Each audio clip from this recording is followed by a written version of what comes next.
I'd like to call this meeting of the Cunningham Township Board to order for Monday, September 13th, 2021. Before we begin, I'll read a disclaimer. Pursuant to the gubernatorial disaster proclamation and the declaration of emergency for the city of Urbana, Illinois related to the COVID-19 pandemic, and in accordance with changes to the Open Meetings Act, Public Act PA 101-0640, it's been determined that an in-person public meeting is not prudent or safe at this time. Members of the public body will attend remotely using Zoom webinar. Members of the public may attend via Zoom or view meetings remotely on Urbana Public Television through Comcast Xfinity on channel 6 and 1096, i3 broadband on channel 6, AT&T Uverse on channel 99, and streamed on the web. And that's found at livestream.com/Urbana. Will the clerk please call the roll?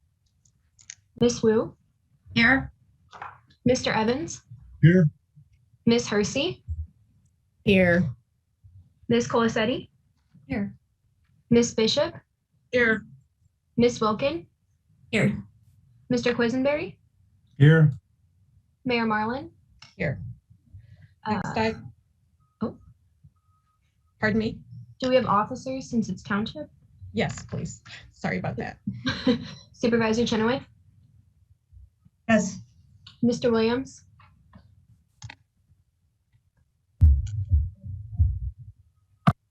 Doesn't look like he's arrived yet.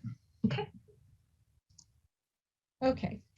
Next item is approval of the minutes. I don't believe there are any minutes prepared for this meeting. Is that correct? That is correct. Okay. Are there any additions to the agenda? Seeing none. Public participation. I see one person with hand raised. Sarah Nixon.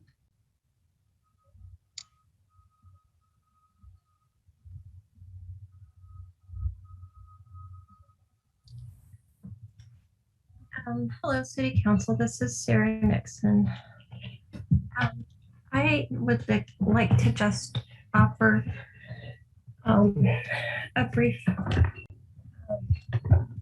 comment of feedback. As I'm sure you're aware, I try to attend most Urbana government meetings, and that means as a concerned and interested and impacted community member. And that means that I also at times, attend or even participate in the Cunningham Township meetings.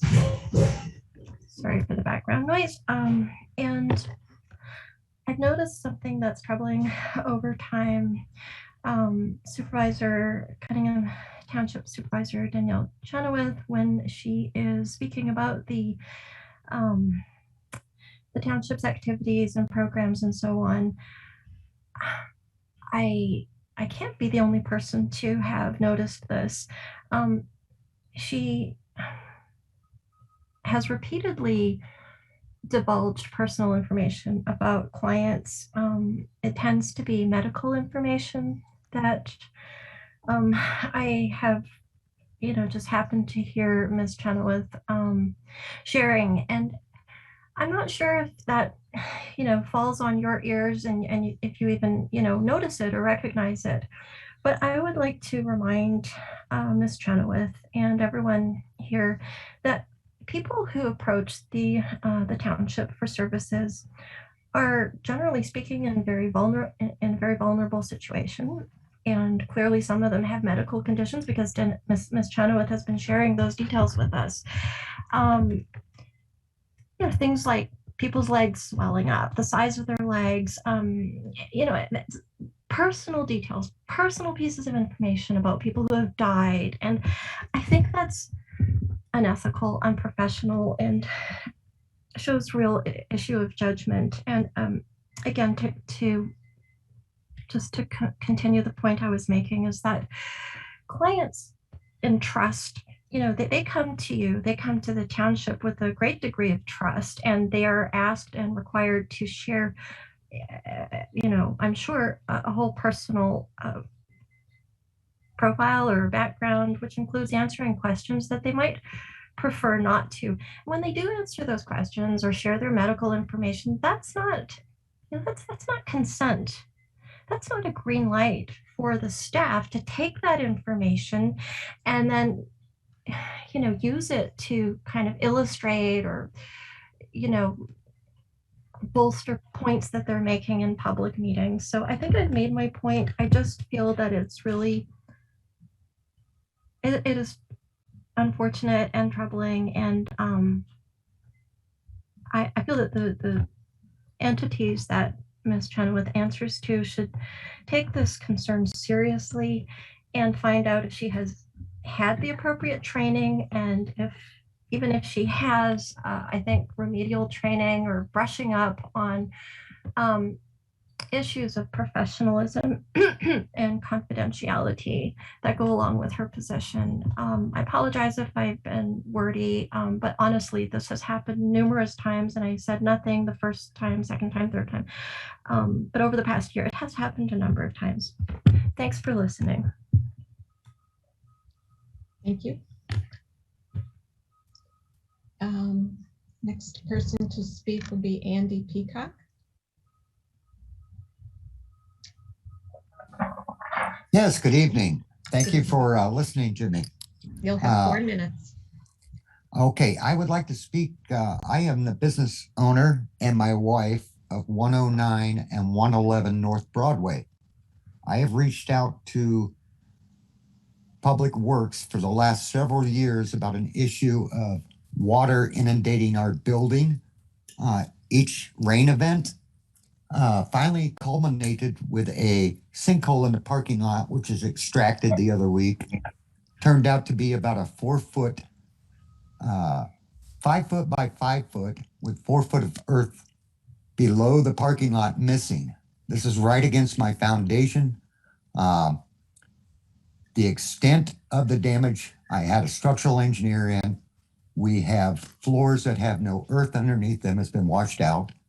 The gutter that runs down that side on the east side of the parking lot is completely hollow underneath and does not flow right.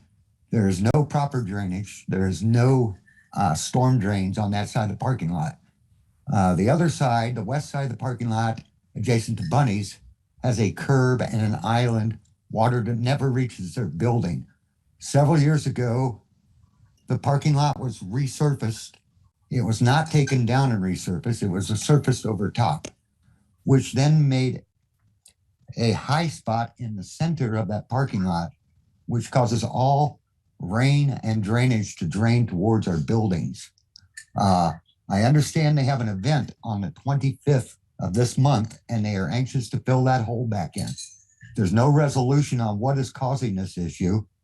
I was told they would further research and come up with an action plan for further. I just want to get it on the record because this has been going on for several years. And like I say, this really needs addressed. There's an ADA walk on the west side of that parking lot. We have nothing on the east side of the parking lot. It is right up to the buildings. Drainage is terrible. I have been in there on multiple occasions, taking hundreds of gallons of water out of my buildings at each rain event. So I hope that someone would look into this and see what can be addressed. And I thank you for your time. I yield.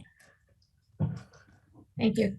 Obviously, that's a message for Urbana Public Works, and we'll make sure that gets passed along. And I know they're looking into that situation over there at the parking lot, but thank you. Anyone else wish to address the Cunningham Township Board? Check one more time. Mayor Marlin, I've got something to read from a constituent. If that's Okay. Go ahead, James. Yeah, this is an email I received from Katie Muir, who's a resident of Ward 7 in the Silverwood neighborhood. And I'm reading her comment now. The Cunningham Township Bills and Payroll Verify the Bills report scheduled to be reviewed by Board of Trustees during tonight's meeting for the period August 5 through September 7, 2021 lists the $2,000 relocation reimbursements issued to tenants who were displaced from their apartment units located at 206 and 208 East California Avenue under line item 6798, other grants. In the interest of transparency, please have Supervisor Danielle Chenoweth specify the specific grant she designated to be utilized for purposes of paying the $2,000 relocation reimbursements. And that's the end of the message she asked me to read. Okay, thank you. Anybody else wish to address the Cunningham Town Board? All right, we'll move on to committee to verify bills. Danielle? Sure. So this past month in the town fund, we had $64,153.79. In the general assistance fund, we had $120,491.56. The total expenditures were $184,645.35 in expenditures. And just to go into a few details about what's behind the numbers, for general assistance, we are down to 70 participants this month, from 85 last month. 15 are homeless, 41 males, 29 females, and 0 gender, transgender, or gender nonconforming. We have basically the economy in our community in terms of jobs is very good. There's a lot of people hiring. We saw a lot of pretty strong exodus out of our general assistance roles as anticipated, as jobs became more available. We did relaunch our employment and education program. It does require people to work at Salt and Light. And we had some members, some participants who chose not to do that. Oftentimes that's because they may have also found other employment that works better with their schedule. With our disability and wellness track, we've helped 8 residents to date with intensive SOAR case management and many dozens with SSI support. MTD is now charging for bus passes again. You'll see an allocation. We did an intensive outreach so that people would not have a gap in between losing their bus pass, their free, like it being free, and having a bus pass. So a month and a half before they started to charge, we did outreach, helped people with disabilities get dash passes, which are free. And I just want to note to the public that if someone has any mobility challenges, you do not, that prevent you from being able to easily board the bus, you do not have to receive SSI to qualify for a free dash pass.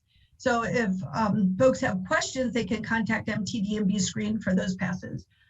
For our participants who do not meet the criteria for dash passes, we've helped them get passes and we pay for them. So there's $60 a year, down from $80 before.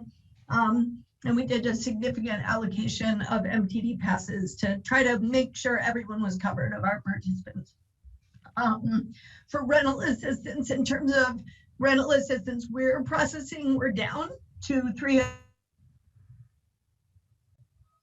households supported, down from 20 last month, which was a record high.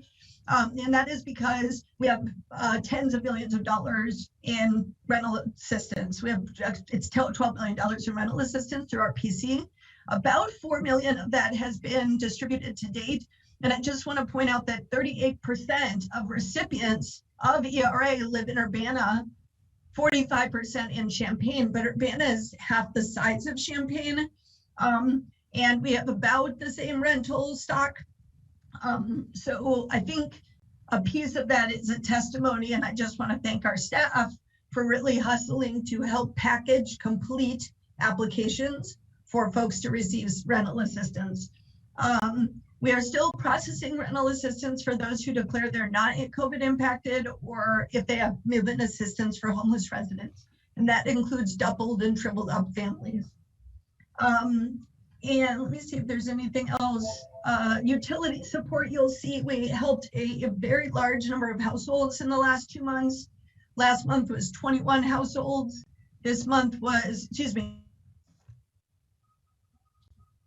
2 months ago in July, it was 21 households. This past month, it was 18 households. LIHEAP has reopened as of September 1, and we're referring people to that. And then, yeah, the rest I will save for my report, but those are some of the highlights from the town bills, and I'm happy to answer any questions. James, looks like you have a question. With regard to the note that I received from my constituent, the other grants is a expense line item, which just means grants that the township made to individuals, right? It does not imply that that funding came from a specific funding source or grant. It came from the township. Correct. Fund Yeah, balance. it's under other assistance. So if any other form of assistance we give doesn't fit a category, it would go under other assistance. It's the township granting to those individuals, it does not imply any use of a specific grant that we might have received. No, absolutely not. There's no. That's the implication that question Okay. seemed to have. I did not understand the question, so I appreciate the clarification. The implication was that there was a source of funds, a grant that was used to pay that, but that's not what that means. So our personal allowances, which is the general assistance grant, the language of our software and the language in townships generally is that assistance is considered a grant. And what that means is that it's not a loan, and it's not a fee for service. It's a grant. It means you don't have to pay it back. It's yours. That's all it means. Thank you. I just wanted to clarify that. Sure. Grace. Thank you.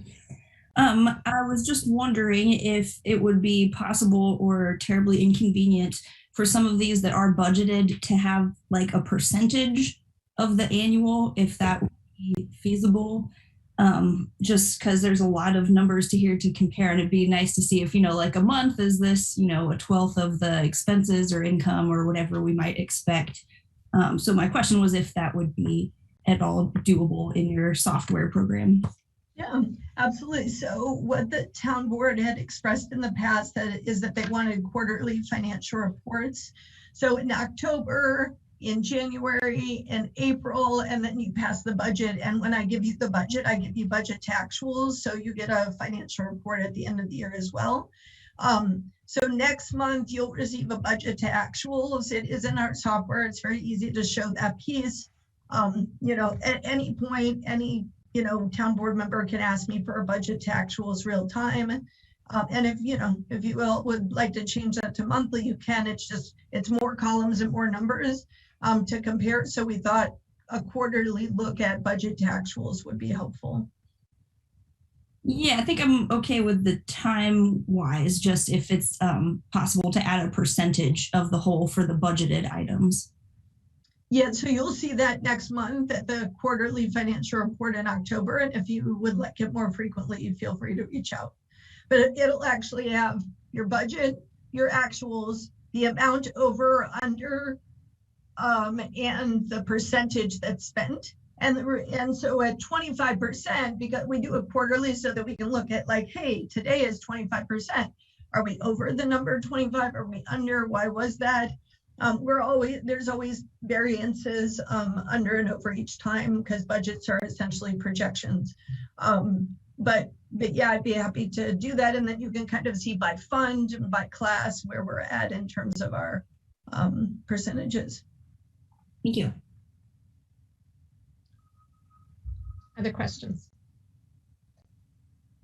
Okay, can we get a motion to approve the town fund and general assistance fund bills? I so moved. Second. Is that Mary Alice? Okay. Moved by James, seconded by Mary Alice. Further discussion? Will the clerk please call the roll?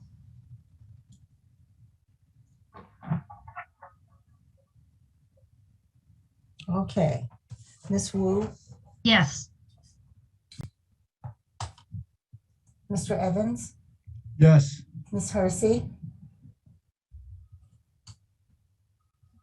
Ms. Hersey, Yes. Ms. Colasetti, Yes. Ms. Bishop, Yes. Ms. Wilkin, Yes. Mr. Quisenberry. Yes. That motion passes. Next up are reports of officers. Sure, is it possible to share my screen? I had a couple of graphics that would help. Oh, Sure. looks like I can do that. Great. Hold on one second. Okay, so I just wanted the public, this is also on the website for the town board, but I thought would be helpful over PTV as well. So our primary, in addition to what I've reported on so far, this is the Township Supervisor's memo. It's on the website each month. Essentially tracks a point in time, month by month count.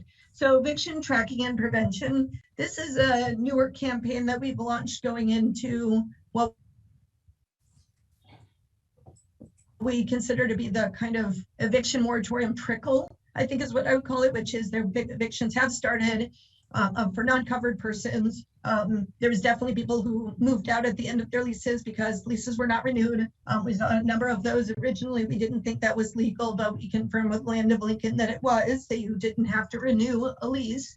But if someone does not leave at the end of their lease, you cannot forcibly evict them. So anyway, we have been seeing people slowly unhoused. It's not been a tsunami at all at this point, thanks to the extension of the eviction moratorium. So essentially, according to the New York Times, about 12% of Champaign County residents are behind on rent. They owe an average of about $3,370. So we've launched a campaign where we monitor eviction court.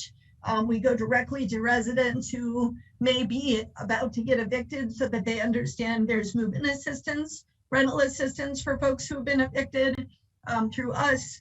And we've been able to connect directly with folks in Urbana. So our goal is, no one unhoused during that time frame, even if we can't prevent the eviction. In some cases, if we're able to provide rental assistance, we can stop the eviction. But in most cases so far, it's been that there have been other issues going on. And so in any situation where someone's being evicted and will be unhoused, we can support them. We are working closely with the city of Urbana on an apartment building on Philo Road. There are 4 households scheduled to relocate by September 13th. And the city has let them know about relocation assistance, and there are the landlord is offering other apartments. We just want to remind tenants that they have the right to relocation assistance to the location of their choosing. We continue to monitor the situation and appreciate working closely with the city of Urbana so we can make sure no one becomes unhoused. We launched a Worried About Eviction, Know Your Rights publicity campaign. We just mailed 1,375 pieces to locked apartment complexes, in particular census tracts based on income, and it is about tenant rights and emergency rental assistance. So there hadn't, just in case people didn't know about rental assistance, we want to make sure everyone's fully aware. Here is the flyer that we created. We let people know about the tenant declaration form. We've definitely had plenty of people who, over the last 4 years, numerous folks have been told by their landlord they had to be out and they did not have a judge's order and they did not have a sheriff's deputy. So that basic information. And then we have Tenant Union and Land of Lincoln, and we coordinated with them on this. And then with rent, we basically have the ERA, Cunningham Township, and City of Champaign Township. So anyone can actually go to any of those locations and get help and be routed to the appropriate location. So we just kept it really simple. Anyway, this is, you'll see this in town bills, and this was funded in partnership with RPC and the City of Champaign Township. So we all went in on providing this. We're also doing a series of bus ads. I mentioned utility support. I also wanted to point out a couple other things in my report. We do housing advocacy and housewarming. So these are for folks who are homeless or at risk of homelessness to access all available subsidized housing opportunities. It also is help for homeless residents to furnish their new homes. So we've helped 148 participants representing 101 households. This is all Urbana-based households receiving help to apply for subsidized housing since we started the program just a bit over a year ago.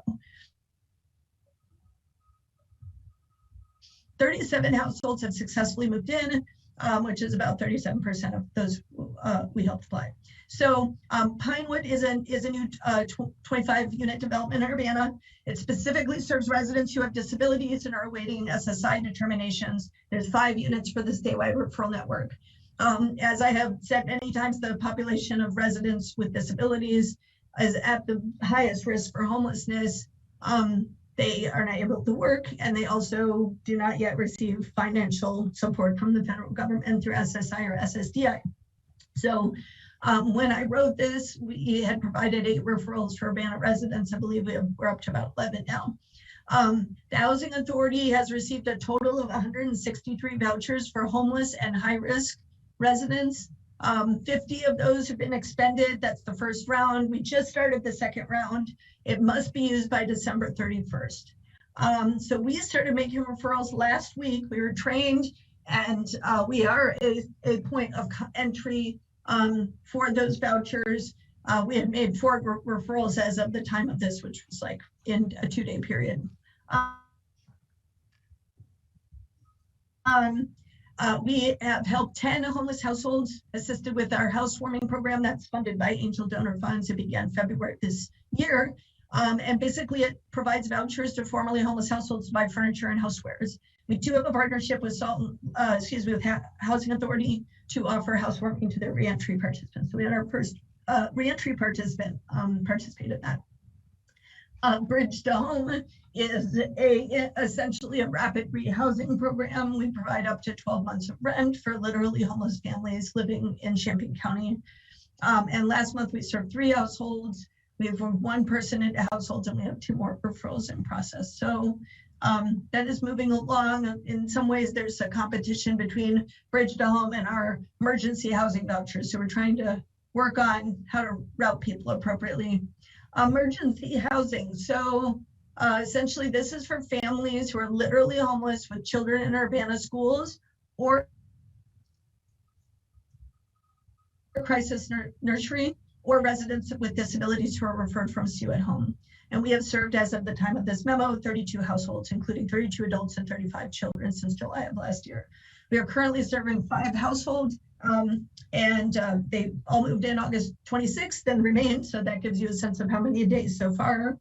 As agreed in our special use permit, we will report on this on a monthly basis. So that is our report. Let's see. So we're looking at architectural review for having an office on site. I meet with the architect again this week, so I should have some information shortly. We installed new flooring. We did a safety review of all the program units. We are in the process of, there was kind of low-tech security. We are increasing the security at that location in terms of security cameras. But they had some, and we're augmenting that. And we had 35 volunteers clean up and set up the apartments, including these 5 press pieces. And I do want to do a shout out for James and Will, who yesterday or this weekend for many hours worked on building one of our triplet bunk beds. So appreciate having a town board member kind of roll up their sleeves and pitch in that way. Thank you, James, and thank you to your son, Will. At some point, we'll probably rapidly going to do another one. We have 6 bunk beds we need to build, and we are using now. So here's the press. People can link to it through the supervisor's memo, and I'm happy to answer any questions. Oh, I will mention one other thing. It did not launch before this memo, but we have launched a digital inclusion campaign. We've been working on digital inclusion for a while, but we now have free phone opportunities with an Assurance Wireless representative outside of Township. Last Thursday, we had about 50 people over a 4-hour period, so it was never too much. Come and sign up for free phones. And this Thursday afternoon, we will have another event where anyone who receives general assistance, is on SNAP, low-income residents and families can access free cell phone, a free handheld set, you don't have to pay for it, and free minutes and free text. And once you're in our system, you will also potentially be included for our broadband initiative, where we work to connect people with broadband stimulus payments, $50 a month for residents who qualify. And we are working on getting residents computers who do not have computers in the home. So I should have more metrics because our first computer giveaway in partnership with PCs for People and Community Data Clinic and Dr. Anita Chan will be this week. So we'll see how many folks get computers from that. But essentially we're helping to make that connection through Township. Anyway, I'm happy to answer any questions that you have. We've been very busy.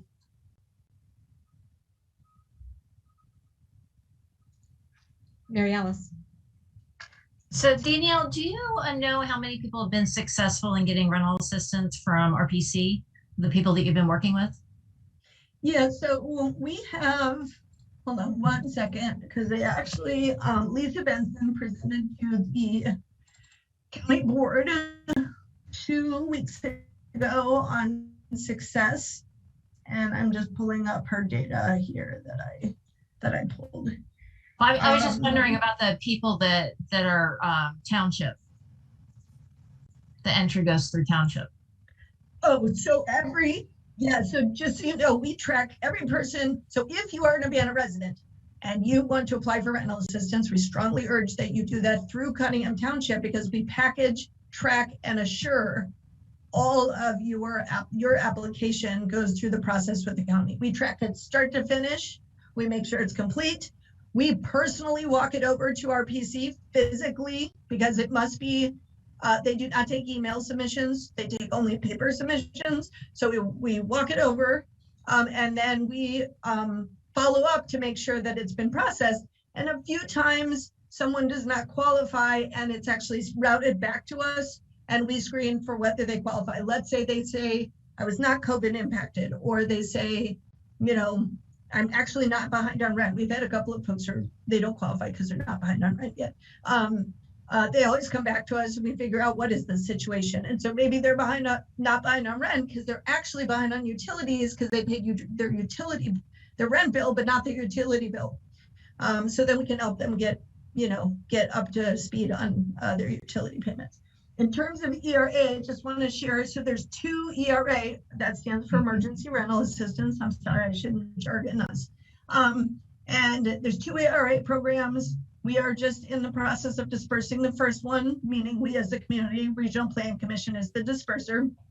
And so that's about $6 million in direct assistance, taking out the admin fee. And then ERA 2 kicks in, and that's about $6.7 million in direct assistance. And so basically of that first 6 million, they've spent 4 million of it, which is pretty good because they were planning on expending that by the end of the month. Not bad. Let's see.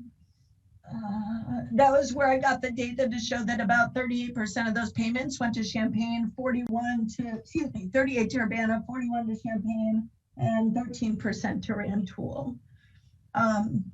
And it's, they have quite a bit of demographic data and whatnot on who is served, but it includes, there's a number of seniors involved and supported in that.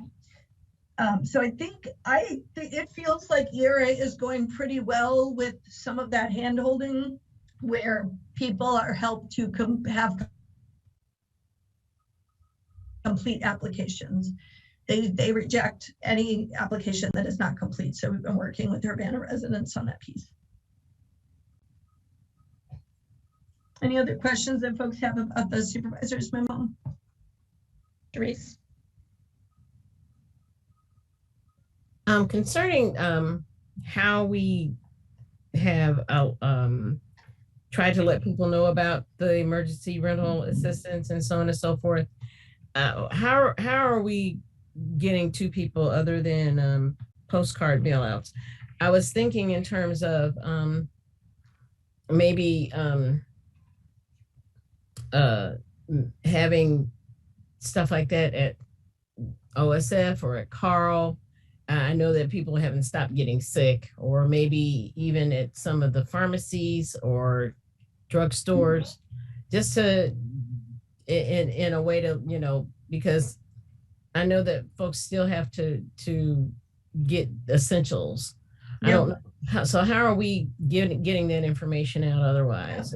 If we're This is, I'm glad you mentioned this because I forgot to mention, I didn't have a date by the time I had done the memo, but we're doing an eviction day of action, anti-eviction day of action, September 18th.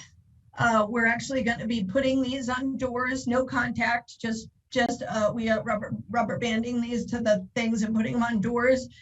In certain census tracts, again, the ones that were locked, we went ahead and mailed. And then we have stacks of these. So we bought 5,000 of these at a really good price. And so we are also leaving stacks of these at the library. I'll put some at the city. We'll have folks.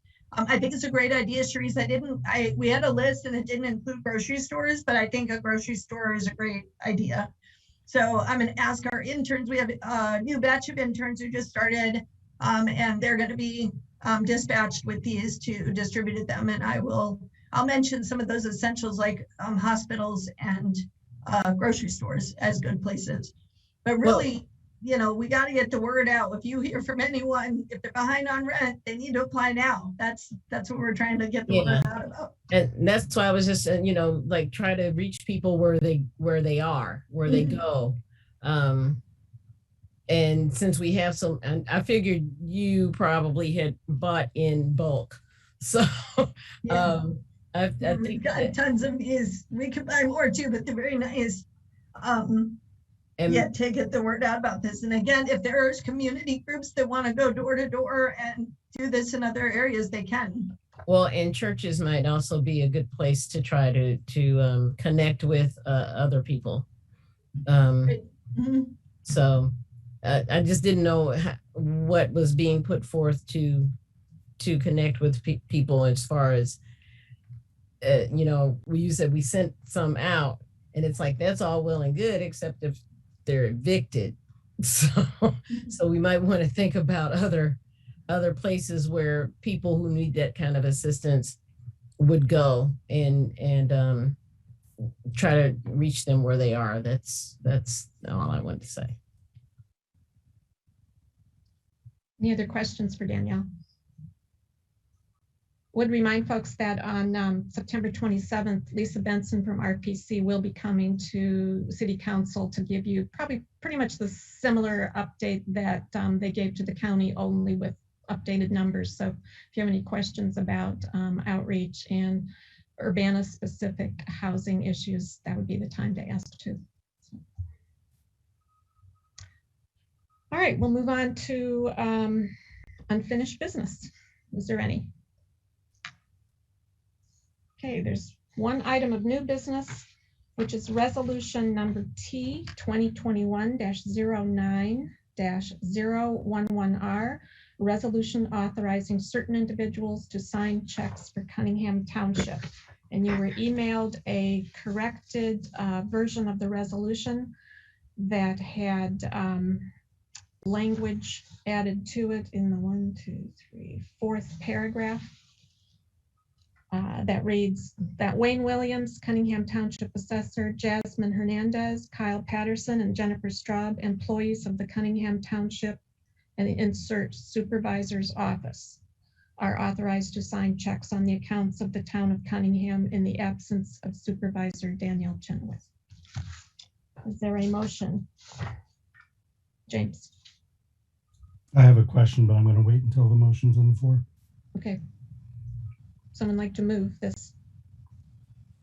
I move to approve resolution number T-2021-09-011R, a resolution authorizing certain individuals to sign checks for Cunningham Township. Is there a second? I'll second, just to Thank you. Start discussion. So I'm going to admit that I have some a pretty obscure concern about this, in that there's a document that lists like the Attorney General's rulings on which offices are incompatible. And one of those takes up the role of county board chair and township supervisor. And so I would suggest for this particular list, until we were certain that that compatibility would not get in the way of Kyle Patterson being able to sign on behalf of the township supervisor, that we strike him from this list. It is something that I had some information on a couple of years ago as far as incompatible offices. There's a long string of incompatible offices, and some of them are weird and obscure, and this would fall into that category. It's not incompatible to be township supervisor and to be a county board member, but being the chair is incompatible. And the weird case of Champaign County, where there is a county executive and a county board chair, has never been ruled on before or commented on by the Attorney General. I am absolutely certain of that because there's only one other county that has a elected county executive. But in the case of someone signing a check and potentially having that not be valid because they're doing so on behalf of an office that their current office is incompatible with, I'd like to make this change until we could demonstrate that that is not a real concern. Danielle. So just a point of clarification, Kyle Patterson has been a check signer for the last 4 years. He was on the original resolution. I think it was 2000 when I first came in, late 2017 or 2018. He is a check signer in the office. If I had known of this concern before now, I could have substituted a different check signer. Here's the issue is sometimes because of the way we work, Jen Straub is part-time. I am in meetings pretty much all day. Jasmine is full-time and Kyle is full-time. My accounting person cannot be a check signer because she, that would be lack of differentiation of powers. If you would like to strike his name, I would really encourage you, so that it doesn't create problems with our office and check signing, that you substitute a different full-time staff member for Kyle's name. That would not be an issue. I'm just pointing out that he has signed checks for a number of years. I'd be happy to look at that legal issue, and if I had had it before now, I could have reviewed it with Fred. What I would like to not do is a situation where I don't have enough check signers, which is what I have now since all of my check signers from the clerk's office left. And so sometimes it's, we have a timely issue where we oftentimes can turn a check over, or someone has an application fee that they need to, and they have a 1 o'clock appointment. I'm able to prove it, get a check out the door in short order. I'd like to not compromise that ability. So if it's the will of the town board that you strike that name, I can give you an alternate name. And certainly, James, I'm happy to look into that issue if you could send me the citation. Yeah, and trust me, I have no concerns about Kyle having this responsibility personally, but just because of that obscure bit of information, we live in an environment where we don't want the door open. And I'm sorry for not raising this before we talk tonight, but I would certainly be happy to propose an amendment for another person in the time being. Of course, we could proceed approving this and then change it if the issue was found to be justified, but I'm afraid that might be hard to do since our current situation in Champaign County is probably one of the most unusual county government situations in the state. One other like it.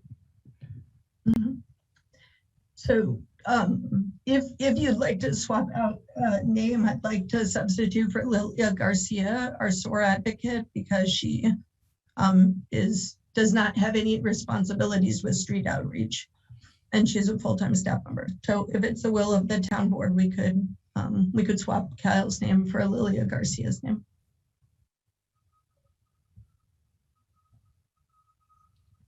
Grace? Thank you. I had some other questions too, kind of taking a step back. I think you kind of already answered one, which was the reason for doing this. It sounds like, logistical things of having someone there to sign checks in a timely manner. Is that correct? And I was just also, if this was kind of standard, and what about if you have a change of employees, then do we make a new resolution, or should we add, while employed there, if that's an important specification or not? Yeah, those are good questions. So essentially, we have to have 2 signatures on every check, and my approval has to happen with every check. So I have to, physically approve through purchase order process the checks, or that may be through an email if I am, remote. Jasmine is able to approve checks in my absence as our program director, and then essentially I need 2 signatures on the check. And it really is just because we're a rapidly moving office that, we oftentimes, I've got, people in update appointments that might last an hour to an hour and a half on the phone, and they can't sign checks during that time, or my front desk person and their backup. And now I would say we regularly have 3 people on the phone at once. So like all 3 folks, the backup to the backup are are full up.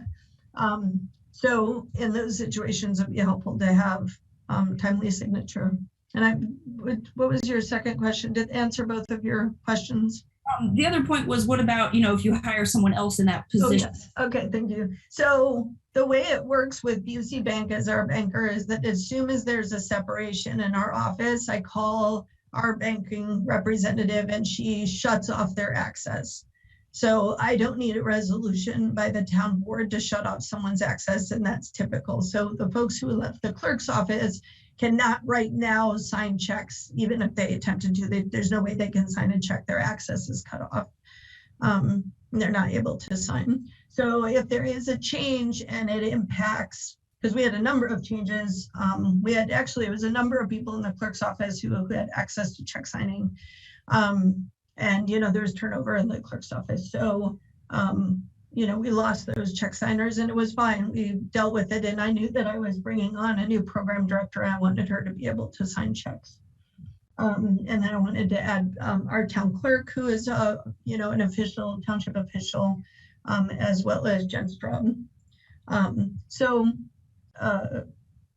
essentially there's no security issue, and it's not an immediate issue that I have to bring back to the town board.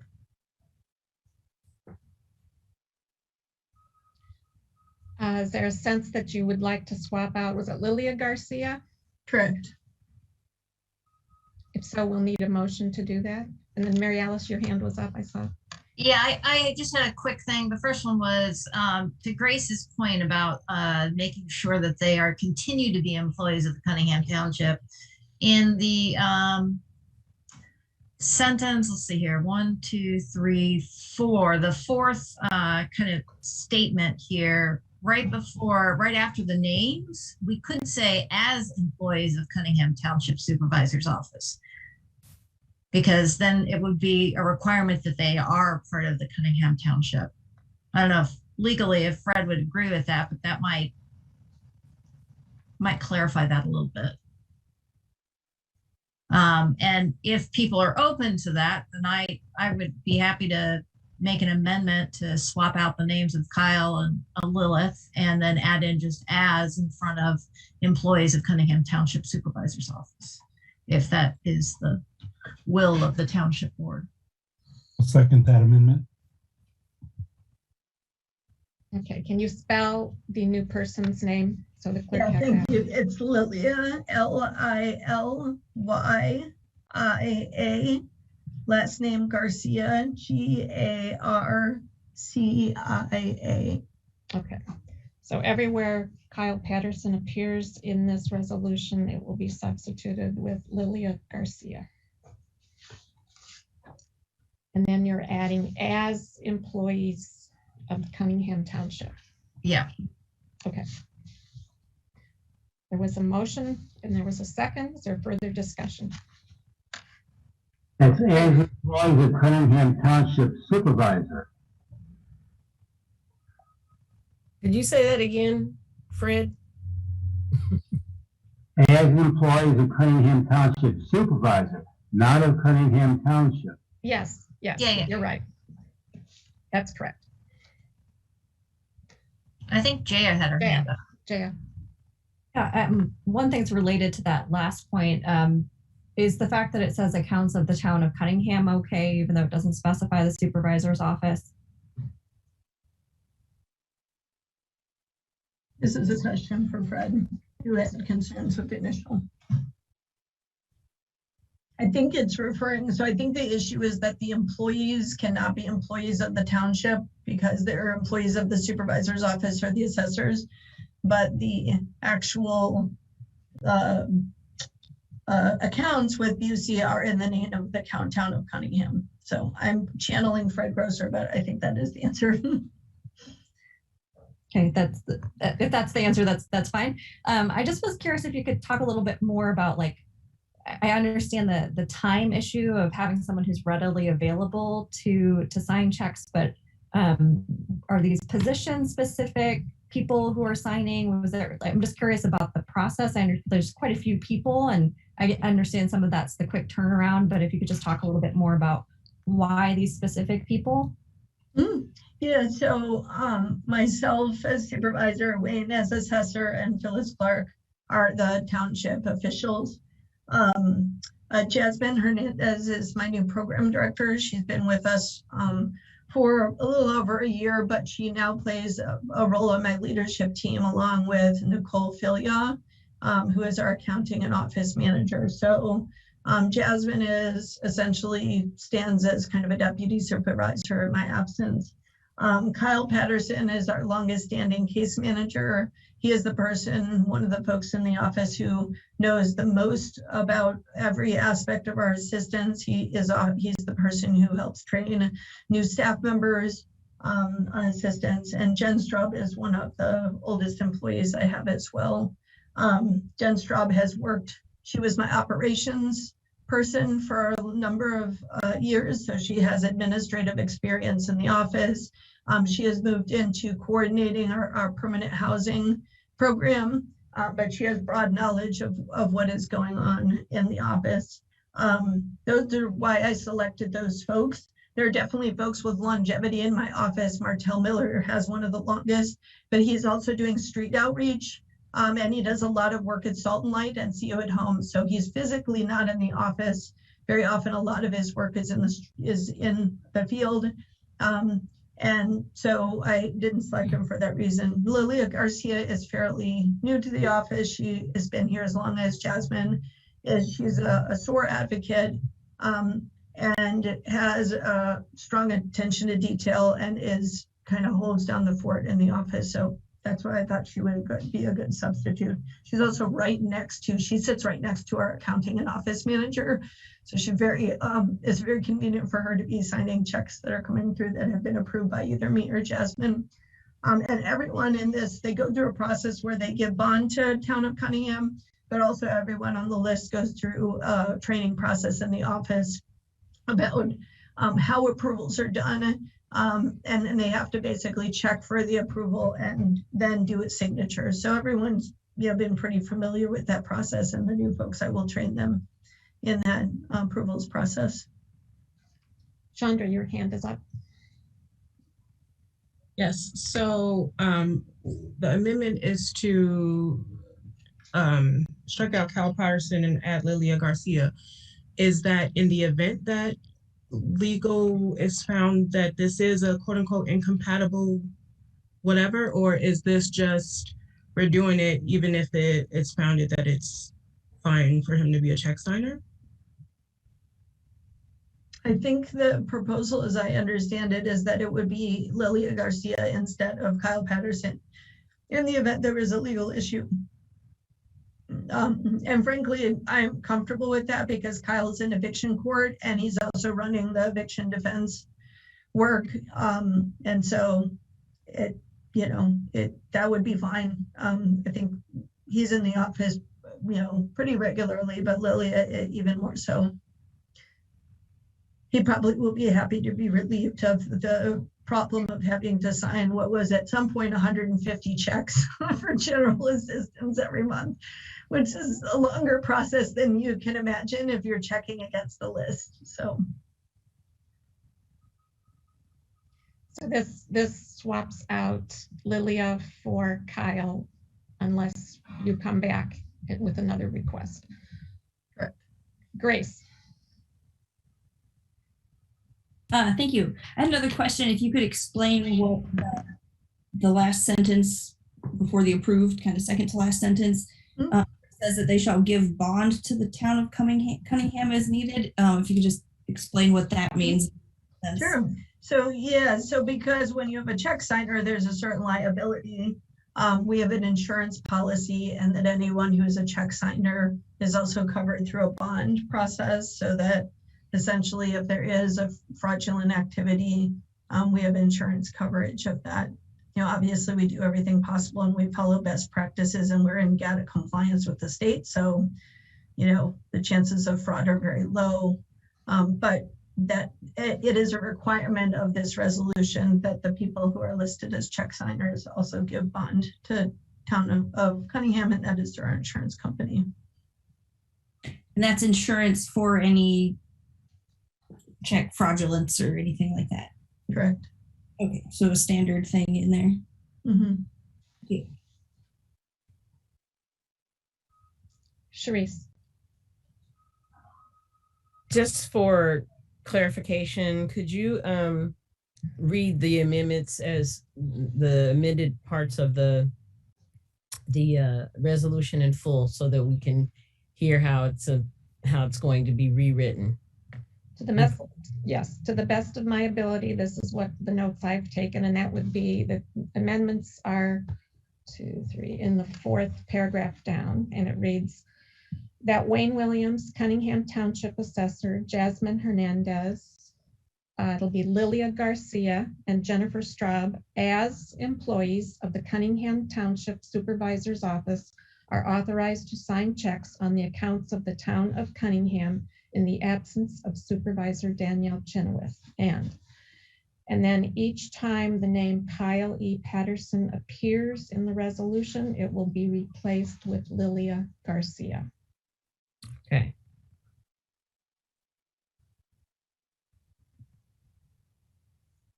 Does that sound right to you, Danielle? Yes, that's correct. Okay. All right. Are we ready to vote? Are we voting on the amendment first and then the resolution? Yes, I believe we need to do that. Okay. So remind me who moved. Let's see. I moved the amendment and James seconded that. I was going to say James and Mary Alice. It's Mary Alice and James. Mary Alice moved. James seconded the amendment. Will the clerk please call the roll? Ms. Wu, Yes. Mr. Evans, Yes. Ms. Hersey, Yes. Ms. Colasetti, Yes. Mr. Quisenberry, Yes. Ms. Bishop, No. Ms. Wilkin. Yes. That motion passes. Now we'll need a motion for the resolution. I think there was one. I think Chandra made the motion and James seconded, I think. Chandra made the motion and James seconded it. Yes. All right. Will the clerk please call the roll? Mr. Quisenberry, Yes. Ms. Bishop, Yes. Ms. Wilkin, Yes. Ms. Colasetti, Yes. Ms. Hersey, Yes. Ms. Wu, Yes. Mr. Evans. Yes. That motion passes. Thank you. There's no further business before the Cunningham Town Board, so we'll stand adjourned. And this will be followed by a meeting of the Urbana City Council.